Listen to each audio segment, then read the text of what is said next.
DCM DK Shivakumar ಅವರು ಮಹಾ ಕುಂಭಮೇಳದಲ್ಲಿ ಭಾಗಿಯಾಗಿ ಪುಣ್ಯ ಸ್ನಾನವನ್ನ ಮಾಡಲಿಕ್ಕಿದ್ದಾರೆ. ಇವತ್ತು ಮತ್ತು ನಾಳೆ ಡಿಕೆ ಶಿವಕುಮಾರ್ ಅವರು ಪ್ರಯಾಗ್ರಾಜ್ನಲ್ಲಿ ಇರ್ತಾರೆ.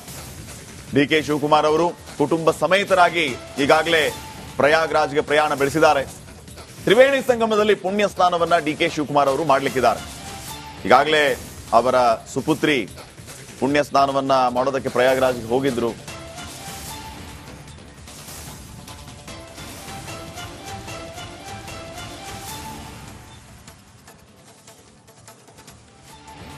ಓಕೆ, ಪ್ರಯಾಗ್ರಾಜ್ಗೆ ಭೇಟಿ ಕೊಟ್ಟು ಡಿಕೆ ಶಿವಕುಮಾರ್ ತ್ರಿವೇಣಿ ಸಂಗಮದಲ್ಲಿ ಪುಣ್ಯ ಸ್ನಾನ ಏನೋ ಮಾಡ್ತಾರೆ. ಈಗ ಕಟ್ಟ ಕಡೆಯದಾಗಿ ಕಾಡುತ್ತಿರುವ ಒಂದೇ ಪ್ರಶ್ನೆ, ಖರ್ಗೆ ಅವ್ರು ಇವಾಗ ಏನ್ ಹೇಳ್ತಾರೆ ಅಂತ ಕಾದು ನೋಡ್ಬೇಕಾಗುತ್ತೆ.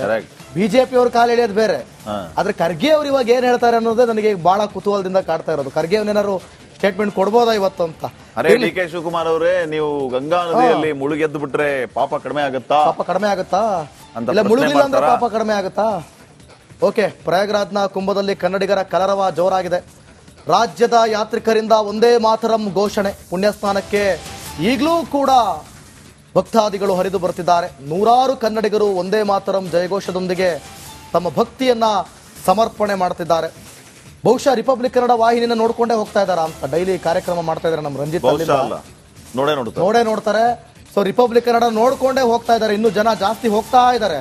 ನೋಡೋಣ, ಒಂದು ಚಿಚ್ಚಾಟನ ಮಾಡಿದ್ದಾರೆ ನಮ್ಮ ರಂಜಿತ್. ಏನ್ ಹೇಳಿದ್ದಾರೆ ಕನ್ನಡಿಗರು, ಏನ್ ಹೇಳ್ತಿದ್ದಾರೆ ನೋಡೋಣ. ದೇವಭೂಮಿ ಪ್ರಯಾಗರಾಜ್ನಲ್ಲಿ ಮಹಾ ಕುಂಭಮೇಳಕ್ಕೆ ಆಗಮಿಸುತ್ತಿರುವಂತ ಕೋಟ್ಯಾಂತರ ಯಾತ್ರಿಕರ ಪೈಕಿ ಕರ್ನಾಟಕದಿಂದ ಬರುವಂತ ಯಾತ್ರಿಕರು ಕೂಡ ಲಕ್ಷಾಂತರ ಜನ. ನನ್ನ ಜೊತೆಲಿ ಕರ್ನಾಟಕದಿಂದ ಬಂದಿರುವಂತ ಯಾತ್ರಿಕರಿದ್ದಾರೆ, ಅವ್ರನ್ನ ಮಾತಾಡಿಸ್ತೀನಿ.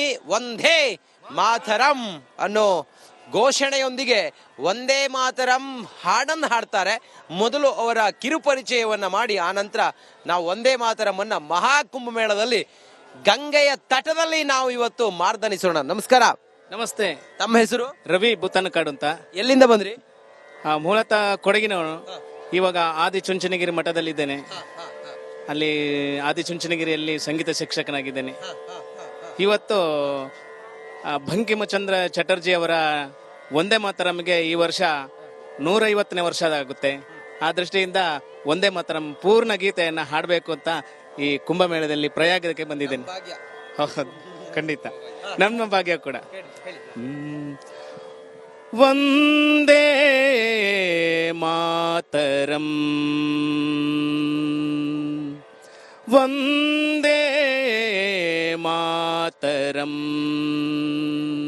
ಸುಜಲಾಂ ಸುಫಲಾಂ ಮಲಯಜ ಶೀತಲಾಂ ಸಸ್ಯ ಶ್ಯಾಮಲಾಂ ಮಾತರಂ ವಂದೇ ಮಾತರಂ ವಂದೇ ಮಾತರಂ ಶುಭ್ರಜ್ಯೋತ್ಸ್ನಾಂ ಪುಲಕಿತಯಾಮಿನೀಂ ಪುಲ್ಲಕುಸುಮಿತಾದ್ರಮದಲಶೋಭಿನೀಂ ಸುಹಾಸಿನೀಂ ಸುಮಧುರಭಾಷಿಣೀಂ ಸುಖದಾಂ ವರದಾಂ ಮಾತರಂ ವಂದೇ ಮಾತರಂ. ಭಾರತ್ ಮಾತಾ ಕಿ बोलो भारत माता की हर हर महादेव नमः पार्वती पते हर हर महादेव. ಎಸ್, ಇದು ಭಾರತೀಯರ ಗತ್ತು, ಭಾರತೀಯರ ಗೈರತ್ತು. ಮಹಾ ಕುಂಭಮೇಳದಲ್ಲಿ ಉಗೆ ಉಗೆ ಭಾರತ. ನೋಡ್ತಾ ಇರಿ ರಿಪಬ್ಲಿಕ್ ಕನ್ನಡ, ಇದು ನಿಮ್ಮ ಧ್ವನಿ. ಭಾರತ್ ಮಾತಾ ಕಿ ಜೈ, ಹರ್ ಹರ್ ಮಹಾದೇವ್. ಎಷ್ಟು ಅದ್ಭುತವಾದಂತಹ ಗೀತೆ, ತುಂಬಾ ಚೆನ್ನಾಗಿ ಹಾಡಿದ್ರು, ಬಹಳ ಚೆನ್ನಾಗಿ ಹಾಡಿದ್ರು. ನಮಗಂತೂ ಬಹಳ ಖುಷಿ ಆಯ್ತು. ಸುದ್ದಿಯ ಕೊನೆಯಲ್ಲಿ ಒಂದು ಅತ್ಯದ್ಭುತವಾದಂತಹ ಗೀತೆಯನ್ನ ಕೇಳಿ ರೋಮಾಂಚನ ಆಯ್ತು. ಜೊತೆಗೆ ಒಂದು ವಿಚಾರವನ್ನ ಹೇಳಿ ಮುಗಿಸ್ಬಿಡೋಣ. ದಿವಿತ್, ನೀವು ಆಗ್ಲೇ ಹೇಳ್ತಾ ಇದ್ರಿ ಖರ್ಗೆ ಅವ್ರು ಈಗ ಏನ್ ಹೇಳ್ತಾರೆ, ಡಿ ಕೆ ಶಿವಕುಮಾರ್ ಅವರು ಕುಂಭ ಸ್ನಾನಕ್ಕೆ ಹೋಗಿದಾರಲ್ಲ ಅಂತ ಹೇಳಿ. ಖರ್ಗೆ ಅವ್ರು ಹೇಳಿದ್ದೇನಂತಂದ್ರೆ ಗಂಗಾ ನದಿಯಲ್ಲಿ ಮುಳುಗೆದ್ದು ಬಿಟ್ರೆ ಬಡತನ ಹೋಗ್ಬಿಡುತ್ತಾ ಅಂತ. ಈ ಹಿಂದೆ ಈ ರಾಮ ಮಂದಿರ ನಿರ್ಮಾಣದ ವಿಚಾರಕ್ಕೆ ಸಂಬಂಧಪಟ್ಟಂಗೆ ಮೋಹನ್ ಭಾಗವತ್ ಅವ್ರನ್ನ ಒಬ್ರು ಪ್ರಶ್ನೆ ಮಾಡ್ತಾರೆ. ರಾಮ ಮಂದಿರ ನಿರ್ಮಾಣ ಆಗ್ಬಿಟ್ರೆ ದೇಶದಲ್ಲಿರುವಂತಹ ಬಡತನ ನಿರ್ಮೂಲನೆ ಆಗ್ಬಿಡುತ್ತಾ ಅಂತ ಕೇಳಿದ್ರಂತೆ. ಅವಾಗ ಮೋಹನ್ ಭಾಗವತ್ ಅವರು ಹೇಳಿದ್ರಂತೆ, ಆಯ್ತಪ್ಪ, ರಾಮ ಮಂದಿರ ನಿರ್ಮಾಣ ಆಗಿಬಿಟ್ರೆ ಬಡತನ ನಿರ್ಮೂಲನೆ ಆಗತ್ತಾ ಅನ್ನುವಂತಹ ಪ್ರಶ್ನೆಯನ್ನ ಮಾಡ್ತಿದಿರಲ್ಲ, ರಾಮ ಮಂದಿರ ನಿರ್ಮಾಣ ಮಾಡ್ಲಿಲ್ಲ ಅಂತಂದ್ರೆ ಬಡತನ ನಿರ್ಮೂಲನೆ ಆಗತ್ತಾ? ಯಾಕೆ ಈ ರೀತಿ ಸಂಕುಚಿತ ಮನೋಭಾವ ಅನ್ನುವಂತ ಪ್ರಶ್ನೆಯನ್ನ ಮಾಡಿದ್ರಂತೆ. ಓಕೆ, ಸೊ ಈ ರೀತಿಯ ಬೆಳವಣಿಗೆಗಳು ಆಗ್ತಾ ಇದೆ. ಮುಂದೆ ಮತ್ತೆ ಈ ರೀತಿಯ ಬೆಳವಣಿಗೆಗಳು ಯಾವ ರೀತಿಯ ಹೇಳಿಕೆಗಳಿಗೆ ಕಾರಣ ಆಗುತ್ತೆ, ಸಾಕ್ಷಿ ಆಗುತ್ತೆ ಅನ್ನೋದನ್ನ ನಾವು ಗಮನಿಸ್ತಾ ಇರೋಣ. ಈಗ ಡಿಸಿಎಂ ಡಿಕೆ ಶಿವಕುಮಾರ್ ಅವರು ಮಹಾ ಕುಂಭಮೇಳದಲ್ಲಿ ಭಾಗಿಯಾಗಿ ಪುಣ್ಯ ಸ್ನಾನವನ್ನ ಮಾಡ್ಲಿಕ್ಕಿದ್ದಾರೆ. ಇವತ್ತು ಮತ್ತು ನಾಳೆ ಡಿಕೆ ಶಿವಕುಮಾರ್ ಅವರು ಪ್ರಯಾಗ್ರಾಜ್ನಲ್ಲಿ ಇರ್ತಾರೆ. ಡಿಕೆ ಶಿವಕುಮಾರ್ ಅವರು ಕುಟುಂಬ ಸಮೇತರಾಗಿ ಈಗಾಗಲೇ ಪ್ರಯಾಗ್ರಾಜ್ಗೆ ಪ್ರಯಾಣ ಬೆಳೆಸಿದ್ದಾರೆ. ತ್ರಿವೇಣಿ ಸಂಗಮದಲ್ಲಿ ಪುಣ್ಯ ಸ್ನಾನವನ್ನ ಡಿಕೆ ಶಿವಕುಮಾರ್ ಅವರು ಮಾಡ್ಲಿಕ್ಕಿದ್ದಾರೆ. ಈಗಾಗಲೇ ಅವರ ಸುಪುತ್ರಿ ಪುಣ್ಯ ಸ್ನಾನವನ್ನ ಮಾಡೋದಕ್ಕೆ ಪ್ರಯಾಗ್ರಾಜ್ಗೆ ಹೋಗಿದ್ರು.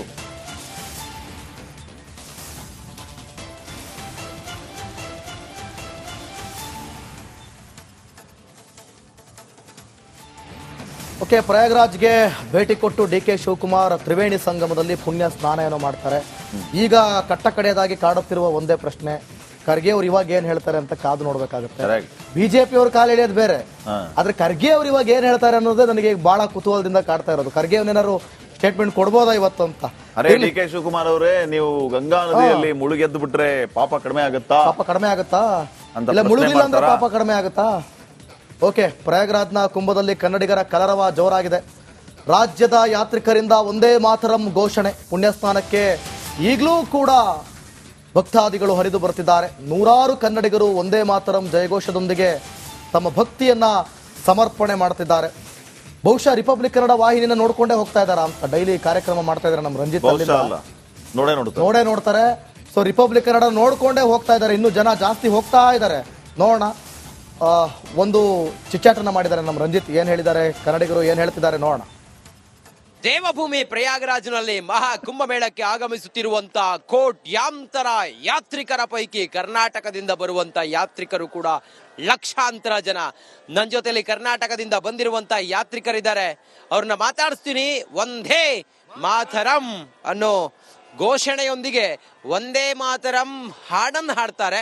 ಮೊದಲು ಅವರ ಕಿರುಪರಿಚಯವನ್ನ ಮಾಡಿ ಆನಂತರ ನಾವು ಒಂದೇ ಮಾತರಂ ಅನ್ನ ಮಹಾ ಕುಂಭಮೇಳದಲ್ಲಿ ಗಂಗೆಯ ತಟದಲ್ಲಿ ನಾವು ಇವತ್ತು ಮಾರ್ದನಿಸೋಣ. ನಮಸ್ಕಾರ. ನಮಸ್ತೆ. ತಮ್ಮ ಹೆಸರು? ರವಿ ಬುತ್ತನಕಾಡು ಅಂತ. ಎಲ್ಲಿಂದ ಬಂದ್ರಿ? ಮೂಲತಃ ಕೊಡಗಿನವನು. ಇವಾಗ ಆದಿಚುಂಚನಗಿರಿ ಮಠದಲ್ಲಿದ್ದೇನೆ. ಅಲ್ಲಿ ಆದಿಚುಂಚನಗಿರಿಯಲ್ಲಿ ಸಂಗೀತ ಶಿಕ್ಷಕನಾಗಿದ್ದೇನೆ.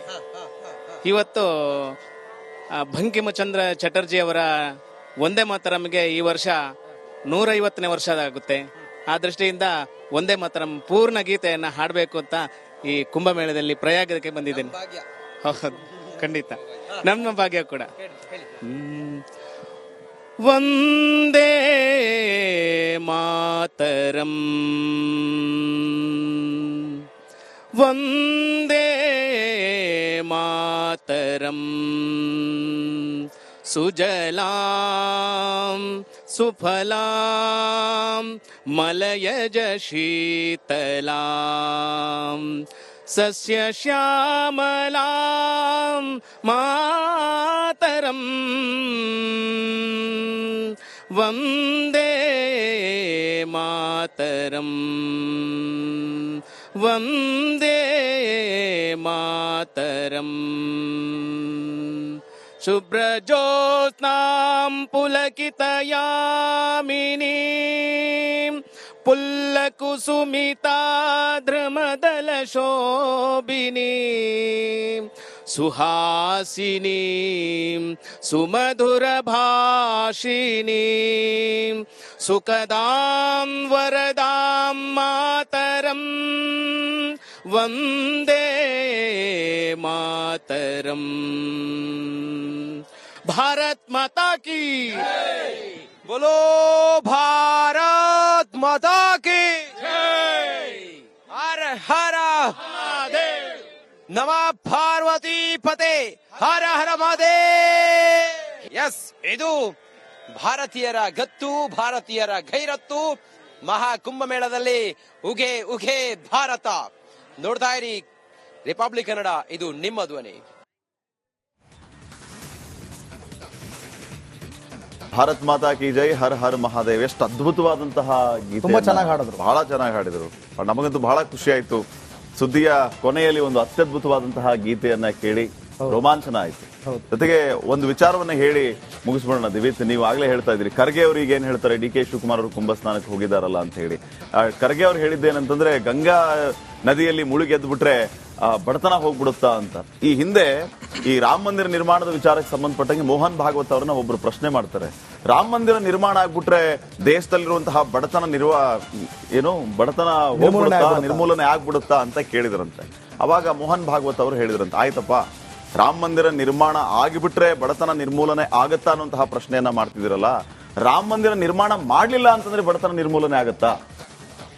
ಯಾಕೆ ಈ ರೀತಿ ಸಂಕುಚಿತ ಮನೋಭಾವ ಅನ್ನುವಂತ ಪ್ರಶ್ನೆಯನ್ನ ಮಾಡಿದ್ರಂತೆ. ಓಕೆ, ಸೊ ಈ ರೀತಿಯ ಬೆಳವಣಿಗೆಗಳು ಆಗ್ತಾ ಇದೆ. ಮುಂದೆ ಮತ್ತೆ ಈ ರೀತಿಯ ಬೆಳವಣಿಗೆಗಳು ಯಾವ ರೀತಿಯ ಹೇಳಿಕೆಗಳಿಗೆ ಕಾರಣ ಆಗುತ್ತೆ, ಸಾಕ್ಷಿ ಆಗುತ್ತೆ ಅನ್ನೋದನ್ನ ನಾವು ಗಮನಿಸ್ತಾ ಇರೋಣ. ಈಗ